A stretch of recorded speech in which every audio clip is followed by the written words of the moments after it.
Hallo und herzlich willkommen zu unserem Study Stream #6 Prüfungsangst, Blackout und Co. Wie gehe ich am besten damit um? Ich freue mich, wenn Sie live dabei sind, aber auch wenn Sie später dabei sind. Wir machen den Livestream ja genau deshalb. Er wird aufgezeichnet und dann hat man später auch noch die Möglichkeit, sich zuzuschalten. Heute dabei, an meiner Seite ist Magdalena Fock von der zentralen Studienberatung. Sie wird nachher in den Chat gehen und den Chat betreuen. Mit mir zusammen moderiert diesen Stream Lukas Mielke. Sie kennen ihn sicherlich noch aus dem letzten Stream, #5. Dort haben wir inklusives Studium an der Uni Potsdam vorgestellt, eine Uni für alle. Und wir werden heute interviewen und mit uns im Gespräch sind Maja Kober und Vega Herbstreit von der psychologischen Beratung der Uni Potsdam und Ulrike Stressner. Sie arbeitet auch für eine Uni für alles, Kollegin von Lukas Mielke, aber auch Kollegin von uns in der zentralen Studienberatung. Und wir freuen uns sehr heute. Wir haben das aufgeteilt in drei kleine kurze Teile. Der erste Teil: Was ist eigentlich Angst allgemein? Ganz kurz, dass man so darauf eingeht. Der zweite wird dann schon konkreter. Der zweiten Teil behandeln wir die Prüfungsangst konkret. Und im dritten Teil gehen wir dann dazu über zu sagen, wie kann ich denn damit am besten umgehen? Was gibt es für Möglichkeiten? Was gibt es für Tipps?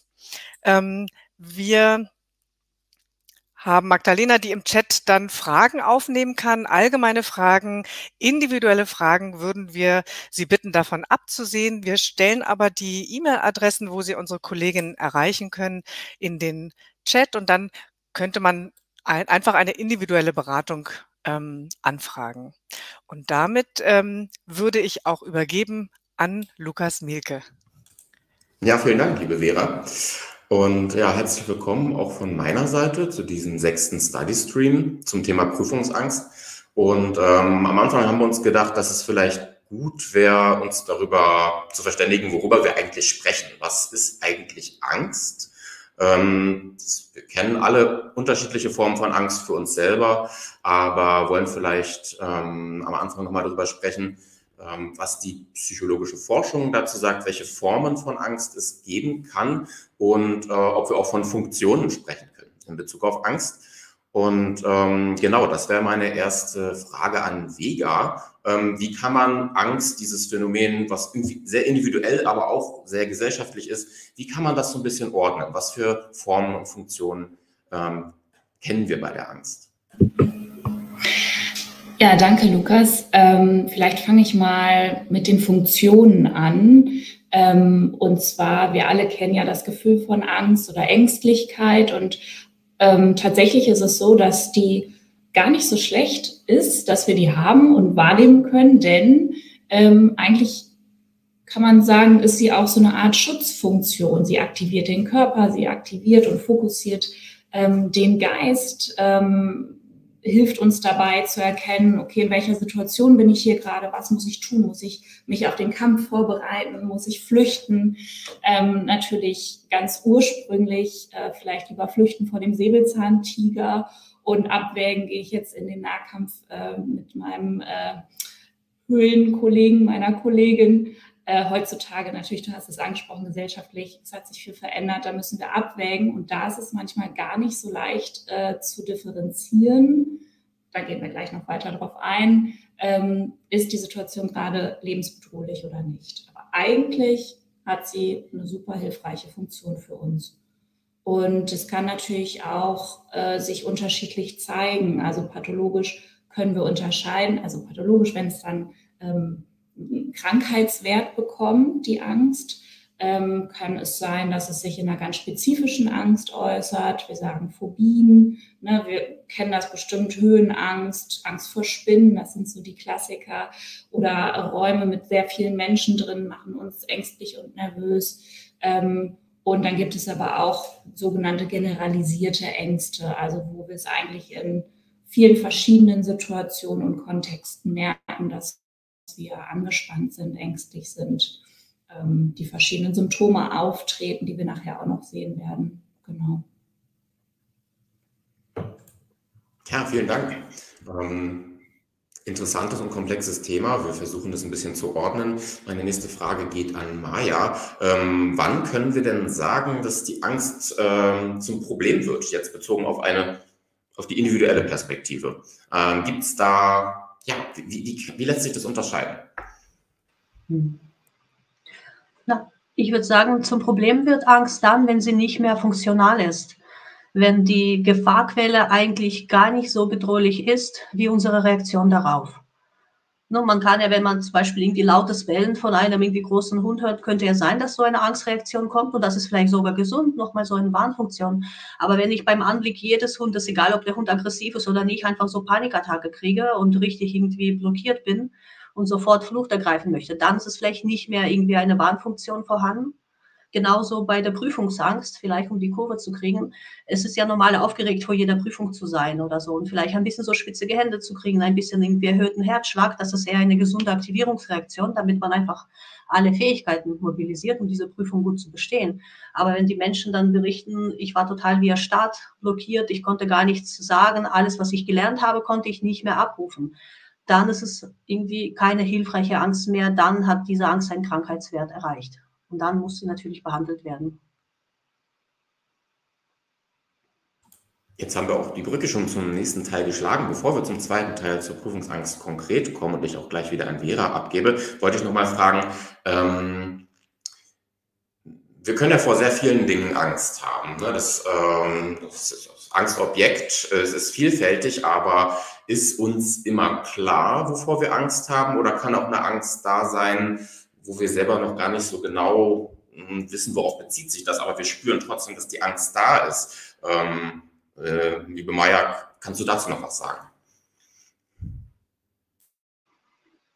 Das ist sehr individuell und natürlich kennen wir auch aus der psychologischen Forschung Phänomene, wo man vielleicht eigentlich ein konkretes Objekt hat, wovon man Angst hat, aber eigentlich ist die Ursache dieser Angst woanders. Dann übertragen wir vielleicht eigentlich eine andere Geschichte auf etwas Konkretes, was wir steuern können. Das kann man ganz oft bei kleineren Kindern beobachten, wo sie vielleicht in einer stressigen Lebensphase plötzlich Angst vor Dunkelheit oder irgendwelchen spezifischen Tieren entwickeln, aber eigentlich ist das Problem woanders.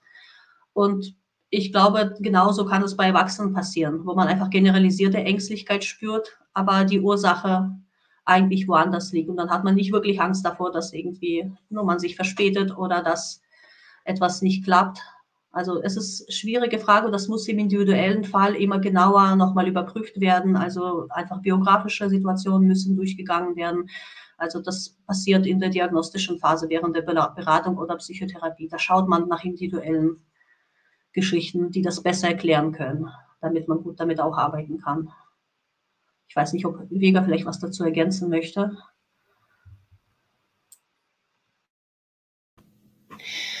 Nee, also so ist es tatsächlich auch, also gar nicht so leicht zu beantworten in einem knackigen Satz. Aber wie Maja gesagt hat, also die individuelle Lebensgeschichte sich genauer anzugucken, kann super helfen, auch ne, wenn man die Prüfungsangst, der so ein bisschen versucht, vielleicht da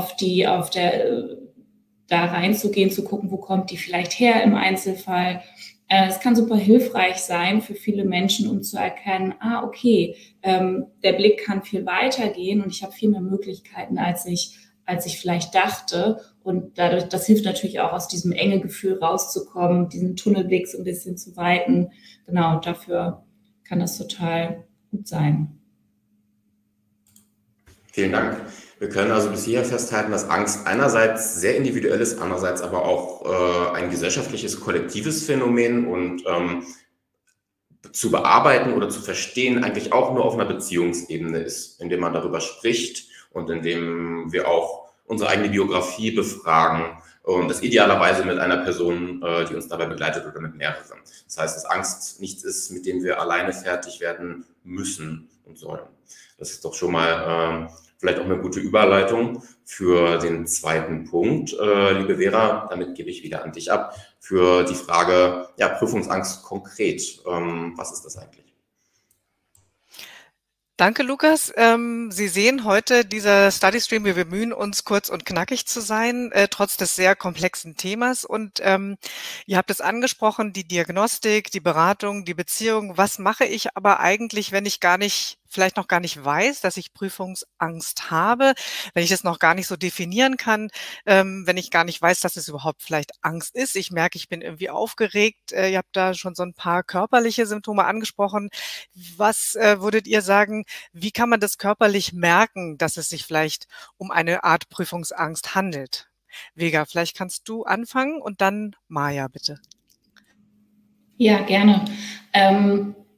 Also was so relativ unauffällig sich zeigen kann, beziehungsweise dann irgendwann auffällig, sind so Sachen wie Konzentrationsschwierigkeiten zum Beispiel. Die kennen wir sicherlich alle und da wissen wir nicht sofort, oh ja, jetzt habe ich Angst, sondern das schleicht sich so an und es kann sich lange ziehen, bis wir irgendwann so denken, okay, aber es ist irgendwie schon auffällig, ich kann mich gar nicht mehr gut konzentrieren. Das wäre vielleicht so ein unauffälliges Symptom. Ansonsten ja so ein generalisierter Anspannungszustand vielleicht,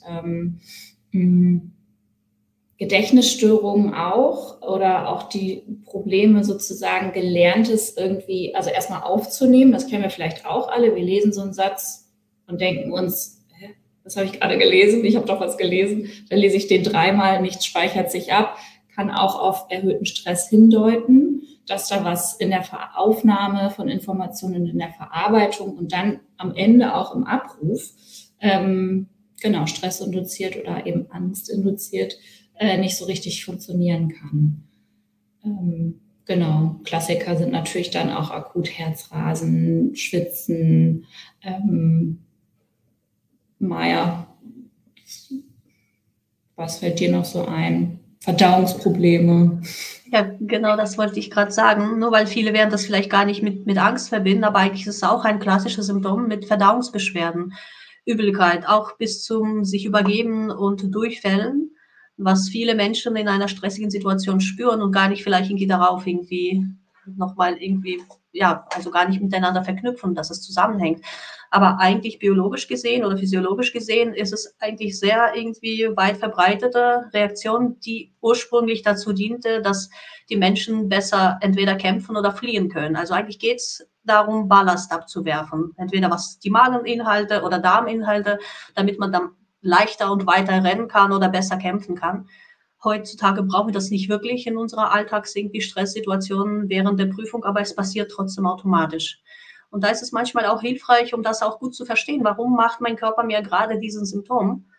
Weil wenn man versteht, mein Körper kümmert sich gerade um mich, mein Körper möchte, dass ich diese Prüfung besser bestehe, dann kann man vielleicht auch die Haltung zu diesen Symptomen etwas verändern. Und dann ist es nicht mehr so beängstigend, sondern okay, Vorbereitungsprozesse laufen, alles scheint zu funktionieren. Also wenn man zu dieser Denkweise kommt, dann ist es eigentlich schon der größte Schritt bei der Angstbewältigung getan. Perfekt, vielen Dank für diese positive Perspektive. Und damit gebe ich wieder ab an Lukas für die nächste Frage. Ja, mir scheint, wir haben schon ganz gut im Blick, was Angst eigentlich ist. Aber in unserem Titel für diesen Stream heißt es ja auch Blackout. Und da wollte ich nochmal fragen, wer am liebsten antworten möchte, was ist jetzt eigentlich ein Blackout und wie unterscheidet sich das nochmal vom Allgemeinen der Prüfungsangst? Und dazu, welche Aspekte an einer Prüfungssituation können dazu führen, dass das entsteht?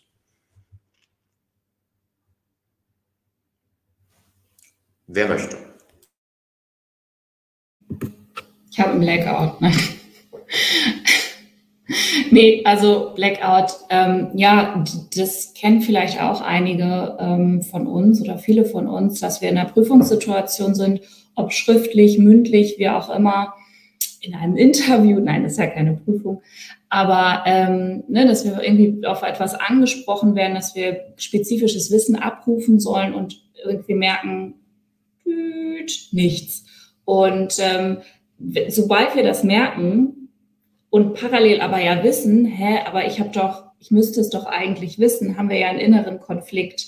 Und dieser innere Konflikt macht uns nervös und dann entsteht so ein Kreislauf und kann sich unter Umständen immer weiter hochschaukeln, sodass wir irgendwie, Blackout, also ich kann gar nichts mehr. Ich kann nicht nach vorne, nach hinten, zur Seite gucken, nicht nachdenken, bin so ganz innerlich erstarrt, was übrigens auch eine der 3 Angstreaktionen ist, ne? Also Flight, Fight or Freeze, also flüchten, kämpfen oder einfrieren. Und so ein Blackout kommt vielleicht eher so einem Einfriermodus am nächsten. Und ja, das ist so das, was vielleicht mir als erstes dazu einfällt, wie es sich darstellen kann und was sozusagen Zusammenhänge sein können.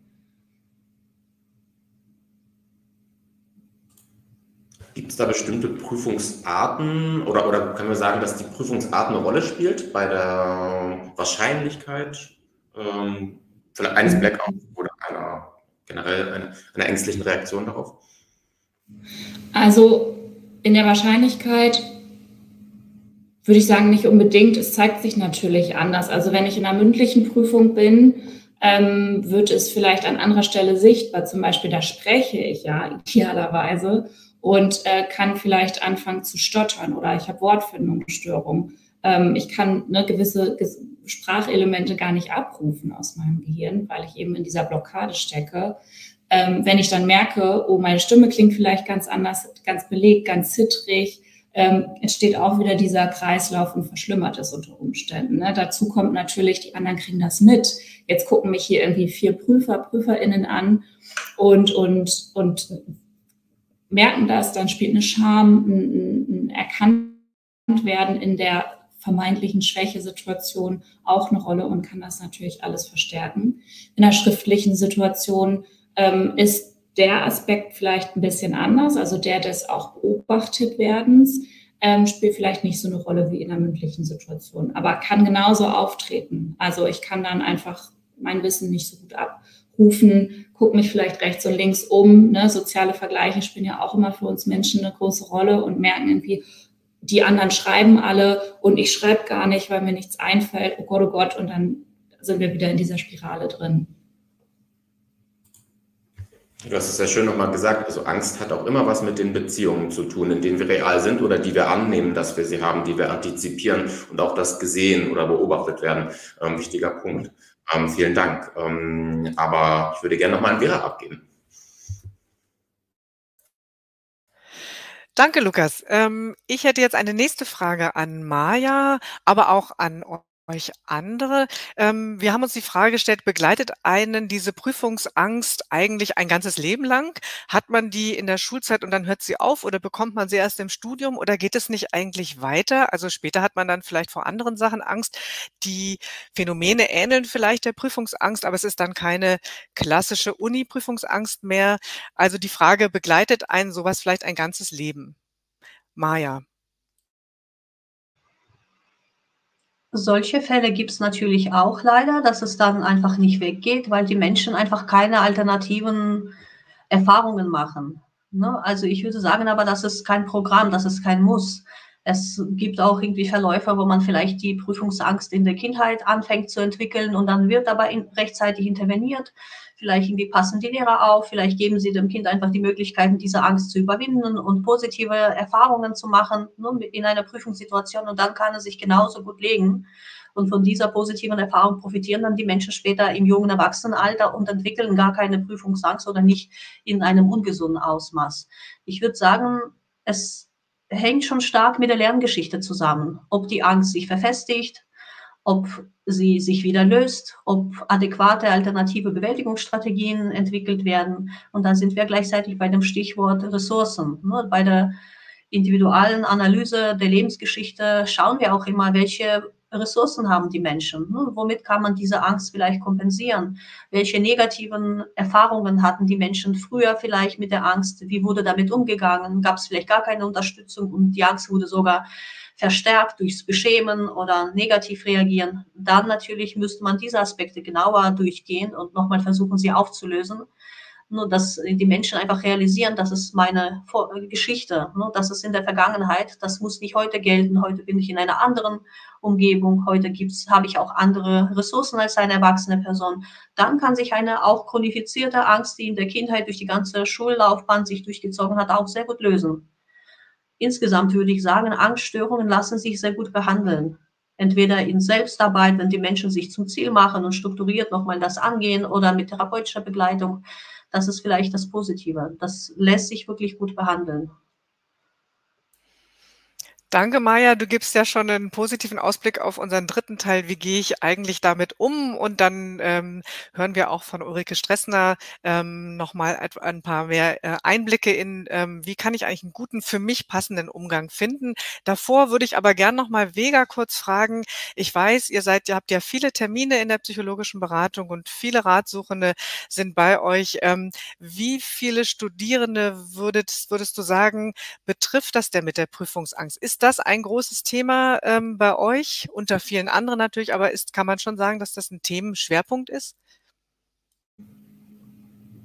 Ja, also ich würde schon sagen, dass es einer unserer Themenschwerpunkte ist. Es ist oft auch kombiniert natürlich mit anderen Themen, aber das haben wir ja schon gesehen, dass es oft auch in der Kombination auftritt und weitere, ja, kontextabhängige Variablen einfach immer mit einspielen.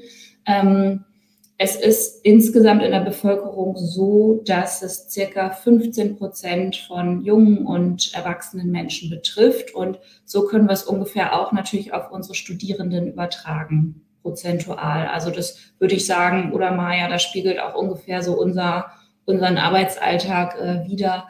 Das ist ja nicht wenig und es gibt natürlich auch Schwankungen, das ist jetzt so ein Durchschnittswert. Und thematisch ist es natürlich klassischerweise zu den Prüfungszeiten immer auch oder ne, in der Vorbereitungszeit zu den Klausurenphasen immer noch vermehrt auch Thema, weil logisch Kontext spürbarer für die Betroffenen. Genau, und einige Menschen haben vielleicht dann auch schon erste Erfahrungen gemacht, die nicht so angenehm waren in Prüfungssituationen, genau, und sind dann natürlich so ein bisschen feinsinniger geworden über die Zeit. Mhm. Super, vielen Dank. Wir haben ja auch ich würde vielleicht diese Zahl ein bisschen nach oben korrigieren, weil ich würde sagen, 15% haben wirklich so eine pathologische Angst, die man wirklich diagnostizieren könnte, aber ich würde noch mindestens weitere 15% haben starke Symptome und wirklich Leidensdruck, aber vielleicht haben sie noch nicht alle Kriterien erfüllt, dass man sagen kann, sie können eine Diagnose einer Angststörung jetzt bekommen. Also ich würde diese Dunkelziffer noch weiter nach oben sehen, also mindestens ein Drittel unserer Beratungen, da geht es um Prüfungsangst, würde ich sagen. Ja, danke euch für diese Einschätzung. Auch nochmal für alle, die zuhören, dass man weiß, man ist einfach auch nicht allein. Also Prüfungsangst scheint einfach bei vielen ein Thema zu sein, in absolut unterschiedlicher Ausprägung natürlich. Und ich gebe jetzt an Lukas ab und dann schauen wir mal, was man dagegen tun kann. Genau, damit hätten wir unseren Theorieteil sozusagen für den heutigen Tag abgeschlossen. Und meine nächste Frage geht an Ulrike. Und zwar, wenn du dir imaginieren könntest, die ideale Prüfungssituation, wie sähe die aus? Also idealerweise würde ich das gern erweitern auf nicht nur die Situation, wo ich in die Prüfung reingehe und die ablege, sondern für mich fängt es schon deutlich weit vorher an, ja? Also mit der Vorbereitung zum Beispiel. Und ich muss mir immer klar machen, bei so einer Prüfung gibt es Dinge, auf die ich großen Einfluss habe und Dinge, auf die ich weniger Einfluss habe. Und ich habe zum Beispiel einen großen Einfluss darauf, wie ich mich vorbereite, ne? Also indem ich die Verantwortung für die Vorbereitung übernehme und entscheide, wie priorisiere ich Lerninhalte? Mache ich mir einen Lernplan? Strukturiere ich mir das gut? Ja? Wie viel Zeit bin ich bereit, da zu investieren? Ja? Und mit welcher Intensität stürze ich mich aufs Lernen quasi? Das macht schon einen großen Teil aus, weil das der Teil ist, den ich super beeinflussen kann. Ja? Das liegt an mir. Und da ist ein riesiger Handlungsspielraum, den erstmal wahrzunehmen. Das ist also einfach erstmal eine große Kapazität und Ressource, die ich habe. Und dann gibt es natürlich Sachen, auf die ich weniger Einfluss habe und deswegen vielleicht meine Erwartung daran so ein bisschen überprüfen müsste. Ne? Ich kann oft die Form der Prüfung nicht beeinflussen. Ich kann nicht beeinflussen, wer mich bewertet und ich kann auch nur bedingt beeinflussen, wie ich bewertet werde. Ja?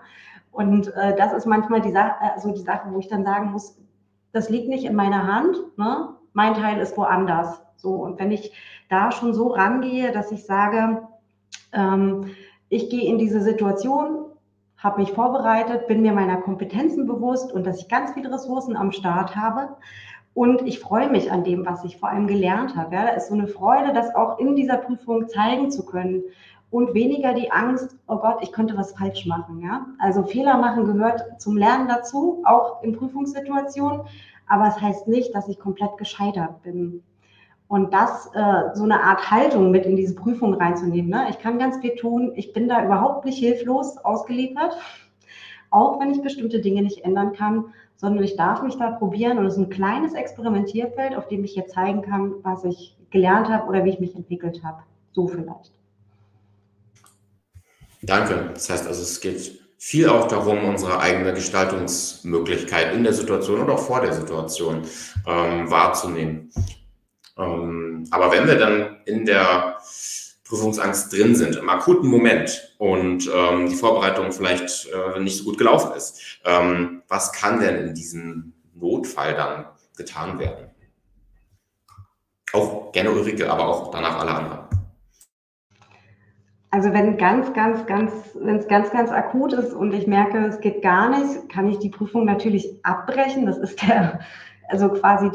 wirklich der letzte Ausweg. Aber ansonsten gibt es unterschiedliche Techniken. Ne? Also ich kann mich nochmal auf meine Atmung konzentrieren.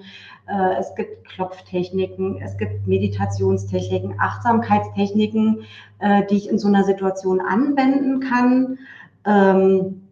Ankertechniken, also da gibt es wirklich ein breites Spektrum. Das Problem ist ein bisschen, dass ich die vorher am besten eingeübt haben muss und für mich überlegt haben muss, passt es zu mir, kann ich darauf zugreifen. Ja? Und am besten übe ich sowas in entspannten Situationen ein, wo ich keine Angst habe und versuche es dann in dem Angstmoment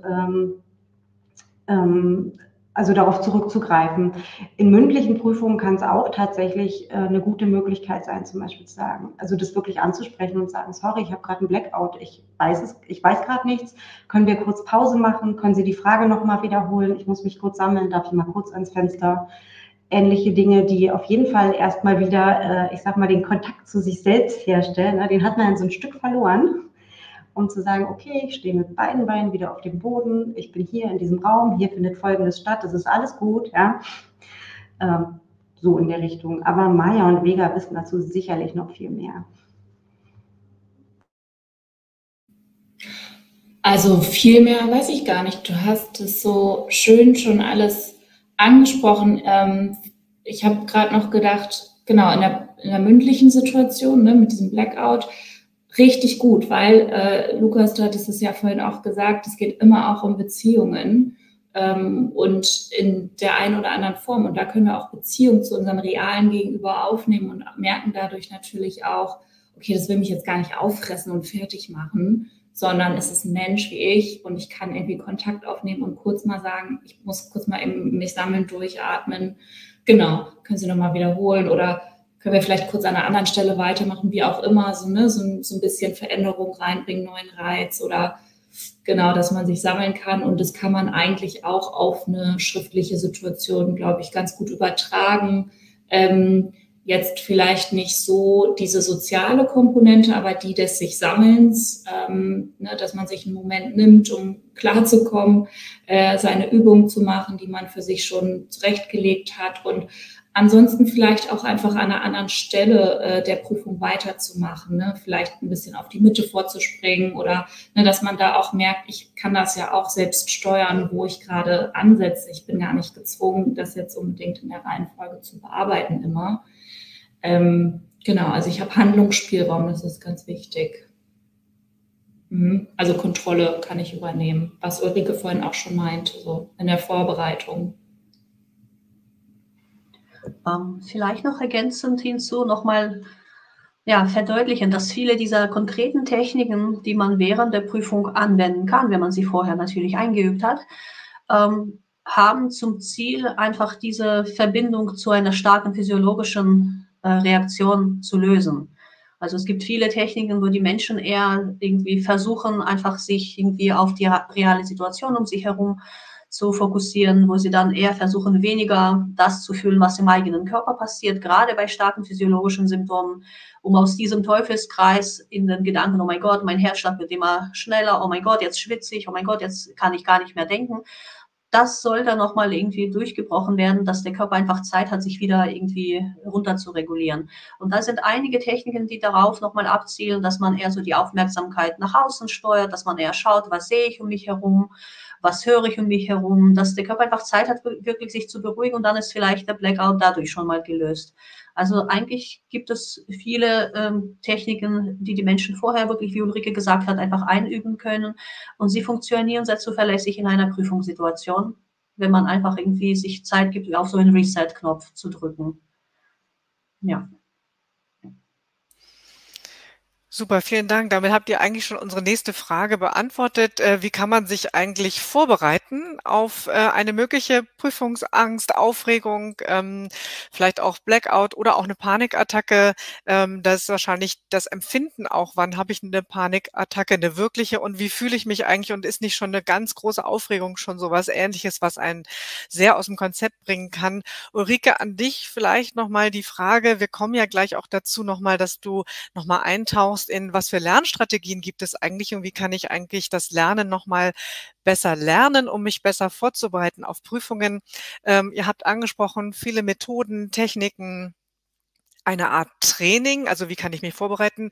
Würdest du sagen, dass so ein Training, dass man sich wirklich trainieren kann, dass man sich besser, um sich besser selbst zu regulieren oder selbst einfach kennenzulernen vielleicht, gibt es da etwas, wo du sagen würdest, man braucht aber ein bisschen Vorbereitungszeit auch? Man muss vielleicht doch noch mal ein bisschen Zeit, für so ein Training, sich nehmen. Und wie lange wäre sowas? Ich weiß, es ist individuell, aber vielleicht gibt es ja irgendwie so 'n Erfahrungswert, den du mit uns teilen kannst. Also ich würde auf jeden Fall sagen, dass es Training ist. Und das Schöne ist ja, die Trainingsmöglichkeiten kommen immer wieder, ne? Also ich habe immer wieder die Chance, hier an Universitätsprüfungen mich auszuprobieren und neue Techniken zu erproben.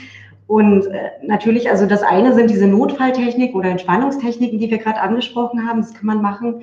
Dann ist ein großer Teil tatsächlich liegt im Lernen selbst. Wie kann ich das machen?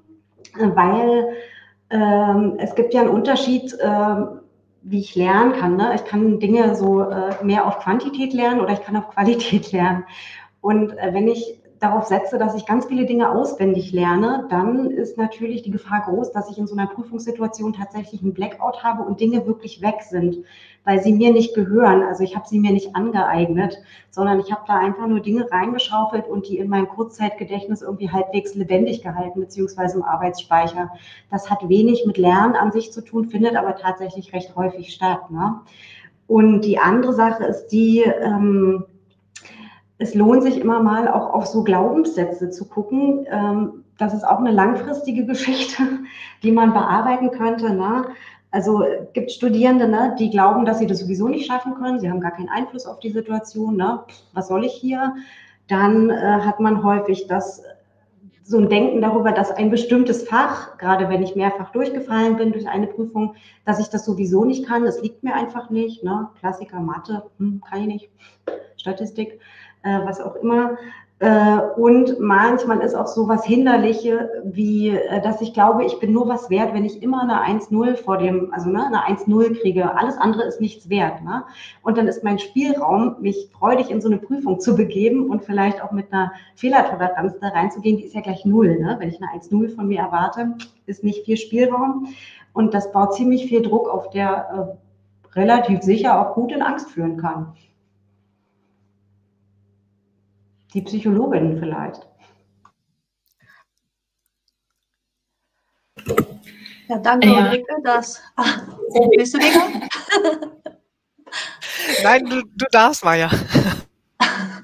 Okay, habe als Erste geschafft, auf den Knopf zu drücken. Cool.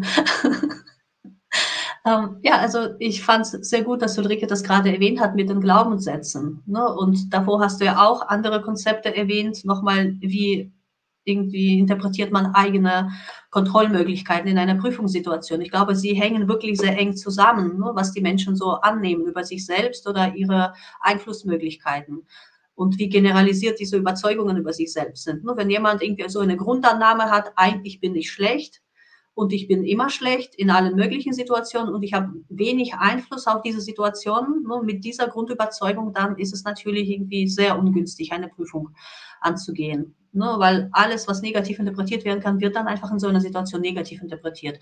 Und auch wenn Menschen mit diesen negativen Grundüberzeugungen, die auch sehr generalisiert sind, hinterher sogar nach einer bestandenen Prüfung wird diese Person einfach nicht schaffen, das als Erfolg nochmal zu verbuchen im eigenen System. Dann wird noch gesagt, na ja, das war ja nur eine 3, das ist ja nichts wert. Und dann entsteht ja gar kein Gefühl, keine irgendwie Verstärkung. Wenn ich mich anstrenge, dann kann sich was ändern.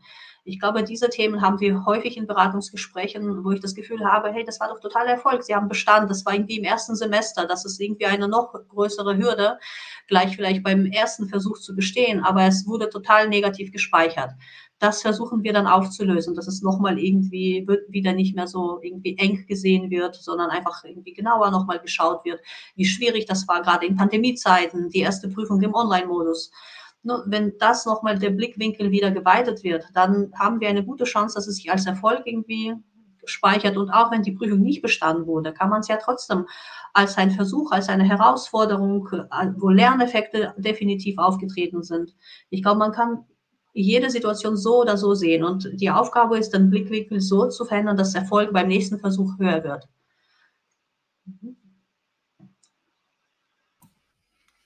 Super, vielen Dank. Ich habe gesehen, ihr habt eigentlich unsere Fragen auch schon beantwortet, obwohl sie noch gar nicht gestellt worden sind. Das ist ja vielleicht toll.